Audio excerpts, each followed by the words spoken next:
بسم اللہ الرحمن الرحیم۔ تم کہو میں اس کی پناہ میں آیا جو سب لوگوں کا رب، سب لوگوں کا بادشاہ، سب لوگوں کا خدا، اس کے سر سے جو دل میں بڑے خطرے ڈالے اور ڈبک رہے، وہ جو لوگوں کے دلوں میں وسوسے ڈالتے ہیں، جن اور آدمی۔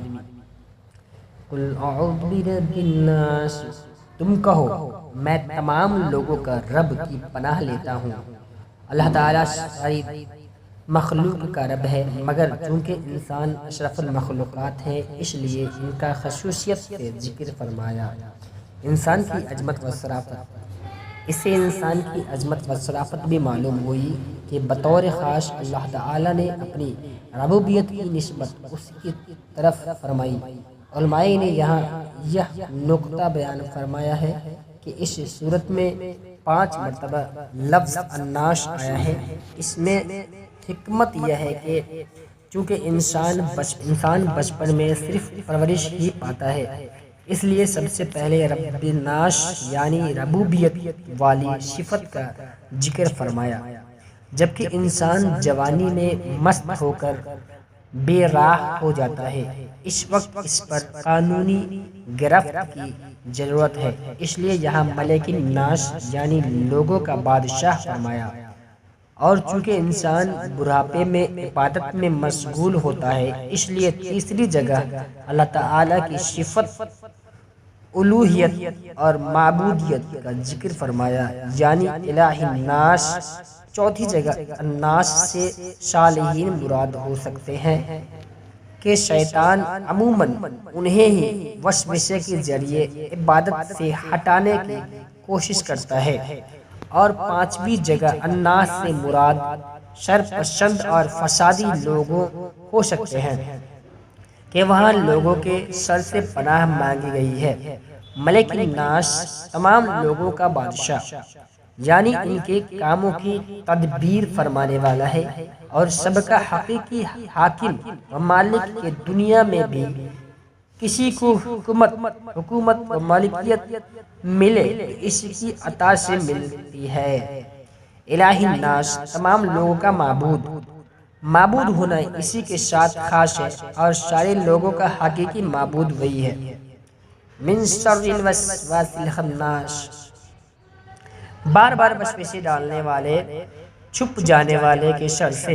اس سے مراد شیطان ہے، اور یہ اس کی عادت ہے کہ انسان جب غافل ہوتا ہے تو اس کے دل میں وسوسے ڈالتا ہے، اور جب انسان اللہ تعالیٰ کا ذکر کرتا ہے تو شیطان دبک رہتا ہے اور ہٹ جاتا ہے۔ وسوسے اور الہام میں فرق، یاد رہے کہ برے خیال کو وسوسے کہا جاتا ہے، جبکہ اچھے خیالات کو الہام۔ وسوسہ شیطان کی طرف سے ہے، لہٰذا اس پر لا حول پڑھنی چاہیے، اور الہام فرشتے کے ذریعے اللہ تعالیٰ کی طرف سے ہوتا ہے، اس لیے اس پر اللہ تعالیٰ کا شکر کرنا چاہیے۔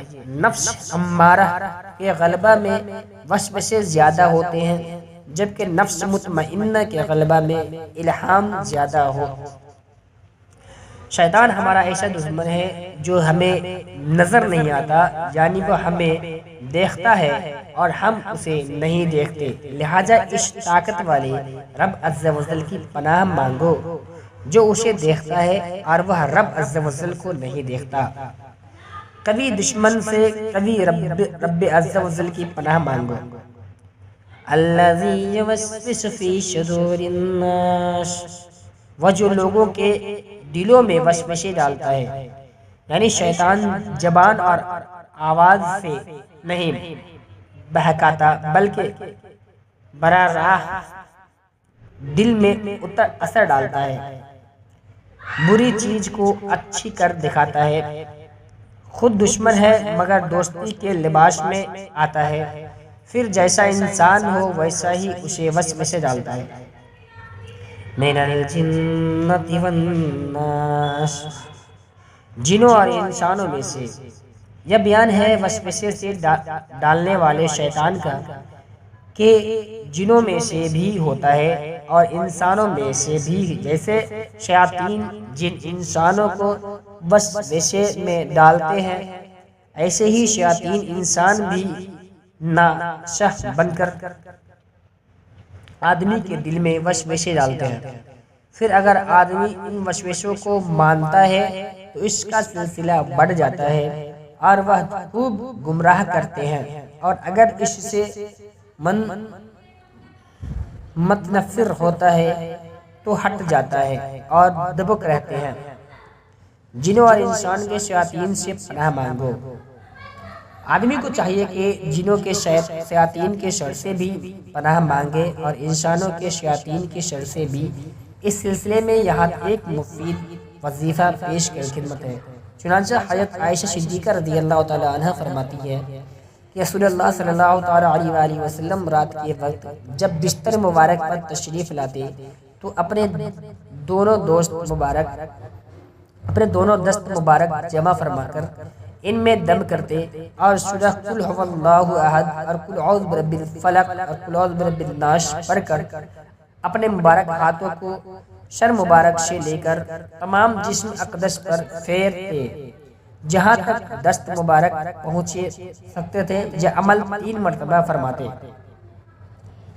حضرت عبداللہ بن خبیب رضی اللہ تعالی عنہ فرماتی ہے، ہم پر ہلکی بارش ہوئی اور اس وقت اندھیرا چھایا ہوا تھا اور ہم نبی کریم صلی اللہ تعالی علیہ وسلم کا انتظار کر رہے تھے تاکہ وہ آ کر ہمیں نماز پڑھائیں۔ پھر حضور پرنور صلی اللہ تعالی علیہ وسلم ہمیں نماز پڑھانے کے لیے تشریف لائے اور ارشاد فرمایا پڑھو۔ میں نے عرض کی کیا پڑھوں؟ ارشاد فرمایا صبح شام 3 بار قل هو اللہ احد اور قل اعوذ برب الفلق اور قل اعوذ برب الناس پڑھو۔ ان کی تلاوت کرنا تمہیں ہر بری چیز سے بچائے گا۔ اللہ تعالیٰ سے دعا ہے کہ اس تفسیر کو عوام اور خاص سبھی مسلمانوں کے لیے نفع بخش اور فائدہ مند بنائے اور اسی مسلمانوں کی اعتقادی، علمی اور عملی اصلاح کا بہترین ذریعہ بنائے، اور اس کے صدقے میری والدین، میرے عزیز رشتہ دار، اساتذہ کرام، دوست احباب حساب بخش اور مغفرت فرمائے، آمین ثم آمین۔